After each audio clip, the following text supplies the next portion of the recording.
தமிழ்நாட்டில் யாருக்கும் மெஜாரிட்டி கிடையாது. தொங்கு சட்டசபை. Vijay king maker. முக்கிய கருத்து கணிப்பு.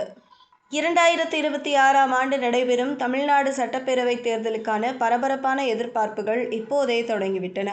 இந்த நிலையில் காமாக்கியா அனாலிட்டிக்ஸ் நிறுவனம் நடத்திய விரிவான எக்ஸிட் போல் கருத்து கணிப்பு முடிவுகள் இன்று வெளியிடப்பட்டுள்ளன. 1,00,000 பேருக்கு மேல் பங்கேற்ற இந்த கருத்து கணிப்பு தமிழ்நாட்டின் அரசியல் சூழல் மிகவும் சிக்கலானது என்பதை தெளிவுபடுத்துவதோடு யாருக்கும் தனிப்பெரும்பான்மை கிடைக்காது என்றும் தொங்கு சட்டசபை அமையும் நிலை ஏற்படலாம் என்றும் கணித்துள்ளது. காமாக்கியா அனாலிட்டிக்ஸ் கணிப்பின்படி தற்போதைய ஆளும் கட்சியான திமுக தலைமையிலான கூட்டணி அதிக வாக்குகளையும் இடங்களையும் பெற்று முன்னிலை வகிக்கும். திமுக கூட்டணிக்கு 33 முதல் 35% வாக்குகள் கிடைக்கும் என்று இந்த கணிப்பு கூறுகிறது.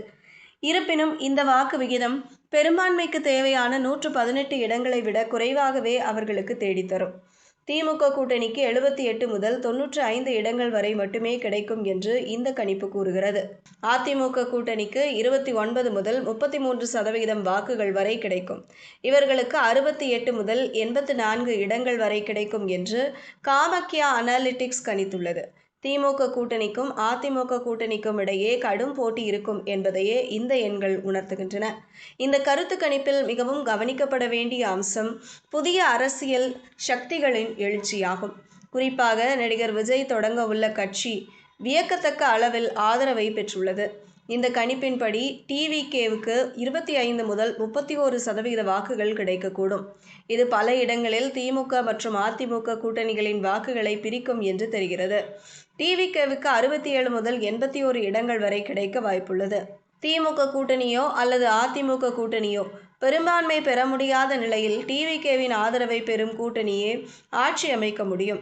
இந்த கருத்து கணிப்பு நாம் தமிழர் கட்சி மற்றும் பிற சிறு கட்சிகள் மற்றும் சுயேட்சை வேட்பாளர்களை இணைத்து 4 முதல் 6% வாக்குகளை மட்டுமே பெறக்கூடும் என்று கணித்துள்ளது. இவர்களுக்கு இந்த தேர்தலில் ஒரு இடமும் கிடைக்க வாய்ப்பில்லை என்று காமாக்கியா அனாலிட்டிக்ஸ் கூறியுள்ளது. இருப்பினும் இவர்கள் பெறும் வாக்குகள் பல நெருக்கமான தேர்தல்களில் முக்கிய பங்கு வகிக்கலாம். காமாக்கியா அனாலிட்டிக்ஸ் கணிப்பில் உள்ள எண்களை உற்று நோக்கினால் யாருக்கும் பெரும்பான்மை கிடைக்காது என்பது தெளிவாகிறது. திமுக கூட்டணி மற்றும் அதிமுக கூட்டணி இரண்டும் பெரும்பான்மைக்கு மிக அருகில் நெருங்க முடியுமே தவிர கடக்க முடியாது. அதே நேரத்தில் டிவிகேவின் வாக்குகளை பொறுத்தவரை அது அவர்களின் ஆதரவை பெறாத கட்சிக்கு ஆட்சியை கடினமாக்கும்.